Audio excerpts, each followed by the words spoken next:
Assalamualaikum guys, Harun Beg here with yet another market update of Bitcoin and Ethereum।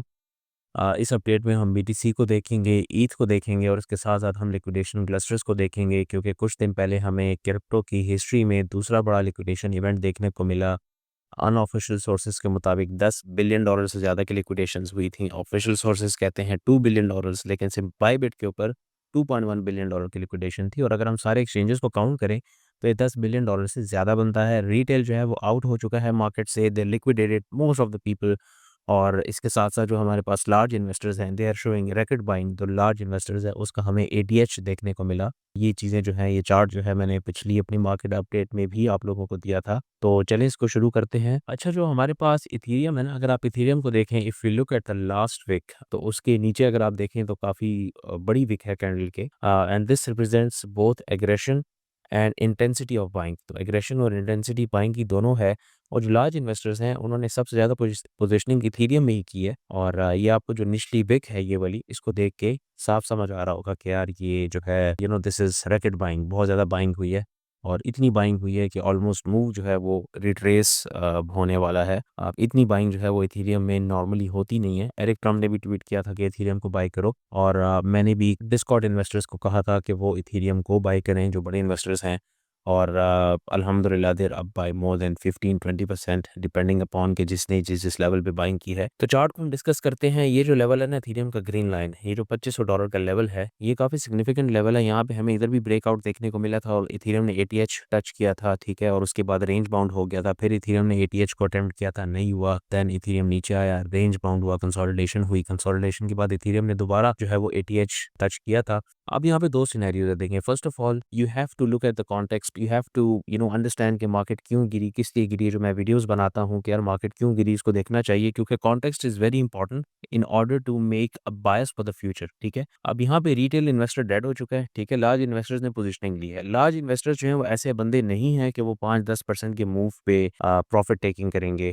Large investors जो है they hold for a slightly longer period of time. तो profit taking large investors इतनी जल्दी नहीं करते। They are not in a hurry to take profits, they only position themselves, और अपनी equity जो है उसको बिल्ड करते हैं। जो रिटेल इन्वेस्टर्स हैं हमारे पास, वो ज्यादातर मार्केट से आउट हो चुके हैं। और जो रिटेल इन्वेस्टर्स है ना, अगर उसकी बहुत ज्यादा बाइंग हो, सो दे टेक प्रॉफिट्स, ठीक है। और उनके प्रॉफिट टेकिंग की वजह से हमारे पास सपोर्ट और रेजिस्टेंस के लेवल्स मार्केट में बनते हैं, सप्लाई डिमांड के लेवल्स बनते हैं। लार्ज इन्वेस्टर्स चिल है, वो बाय करते हैं, वो कहते हैं फिर देखेंगे, ठीक है।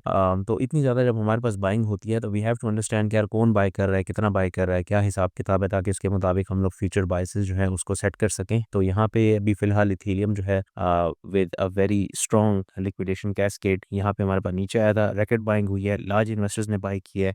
यहाँ पे अब दो सिनेरियोज हैं। एक तो ये कि जो रेड लाइन है इथीरियम की $2800, अगर इथीरियम यहाँ पे कंसोलिडेट करता है then Ethereum will fly towards 3550 and beyond.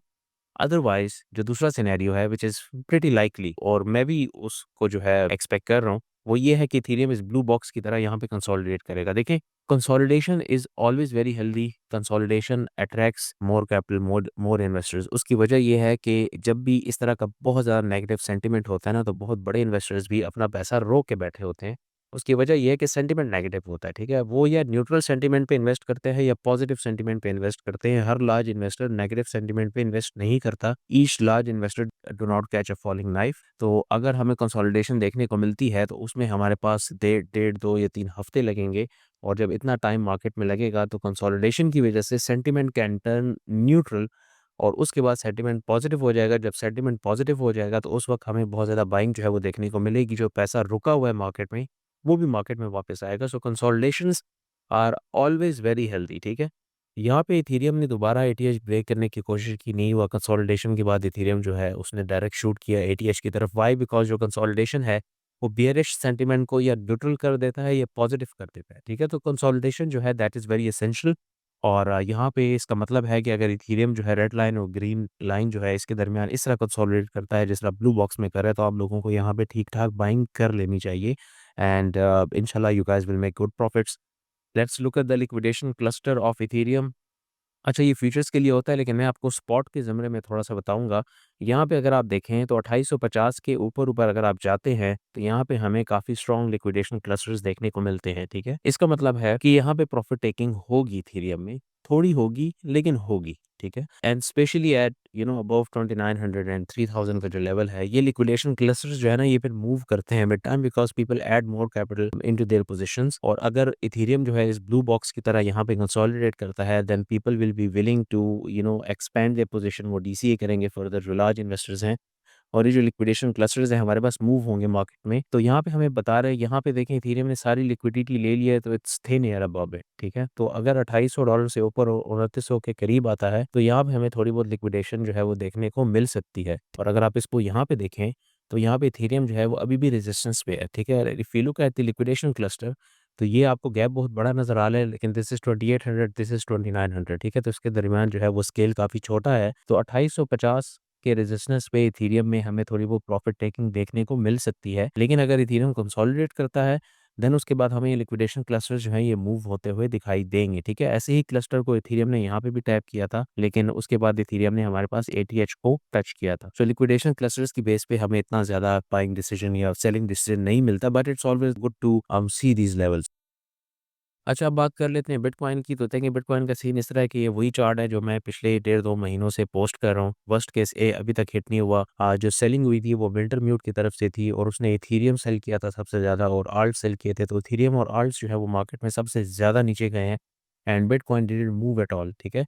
Bitcoin अभी भी यहाँ पे देखें ना, तो bitcoin is range bound. Bitcoin range bound है, तो अगर आप लोगों ने मेरे लेक्चर्स देखे हुए रेंजेस के मुताबिक, तो बिटकॉइन को आप ट्रेड करें एज अ रेंज, और उसी के मुताबिक जो है वो आप लोग डिसीजंस लेंगे। बाकी वर्स्ट केस ए और वर्स्ट केस बी जो है, this is something that I do expect, specially the worst case A. लेकिन बिटकॉइन में जो है काफ़ी ज़्यादा बाइक भी हो रही है, ज़ाहिर सी बात है, काफ़ी ज़्यादा वॉल्यूम्स भी हैं, और इतने नेगेटिव सेंटिमेंट के बाद भी, और लिक्विडेशन की जो हिस्ट्री थी हमारे पास, दूसरा बड़ा इवेंट था क्रिप्टो की हिस्ट्री में, उसके बाद भी बिटकॉइन ने वर्स्ट केस ए जो है उसको हिट नहीं किया। So it's more of becoming like a store of value, और ये यहाँ पे रेंज कर रहा है। बिटकॉइन को बाकी दुनिया का बिल्कुल पता ही नहीं है। तो अगर आप बिटकॉइन का चार्ट देख रहे हो, तो इसको रेंज की तरह ट्रीट करो और रेंज की तरह ट्रेड करो, ठीक है। इसमें आप लोगों को ज्यादा सोचने की जरूरत नहीं है। अच्छा, आप चले जाते हैं लिक्विडेशन क्लस्टर्स की तरफ। तो अगर आप बिटकॉइन में देखो ना, तो 99,000 से थोड़ा सा ऊपर ऊपर नीचे नीचे 100K BTC जो है ना, that is a whole number, और वहाँ पे हमें जो है थोड़ी बहुत लिक्विडेशन क्लस्टर जो है वो देखने को मिल रहे हैं, and they are building up slowly. इसका मतलब है कि बीटीसी में जो है तकरीबन 100K के अराउंड जो है वो हल्की फुल्की प्रॉफिट टेकिंग हमें देखने को मिल सकती है, and that will act as a resistance. लेकिन by looking at this candle, it's totally neutral. अगर मैं टेक्निकल्स को देखूं और इस कैंडल को देखूं, तो bitcoin is neutral, stuck in a range, trade it like a range, and you guys will make good profits इंशाल्लाह। बाकी लिक्विडेशन मैप्स बताने का मकसद आप लोगों को ये था कि अभी हमें मार्केट में उस तरह की कोई लिक्विडेशंस नहीं पड़ी हुई जो हमें कुछ अर्सा पहले नज़र आई थी, और जिसकी वजह से, विंटर म्यूट की वजह से, बाकी तमाम मार्केट मेकर्स की वजह से जो बहुत बड़ा क्रैश हमें देखने को मिला था, उसकी प्रोबेबिलिटी नहीं है। So you guys can deploy capital in liquidation maps को। मैं बेसिकली न्यूट्रल लिक्विडेशन मैप्स कहता हूँ, तो इससे आप लोगों को परेशान होने की बिल्कुल भी ज़रूरत नहीं है। सो डीसीए करें, पैसे ऐड करें, एंड दुआ में याद रखें। अगली वीडियो तक मुलाकात होगी, तब तक के लिए अल्लाह हाफिज़।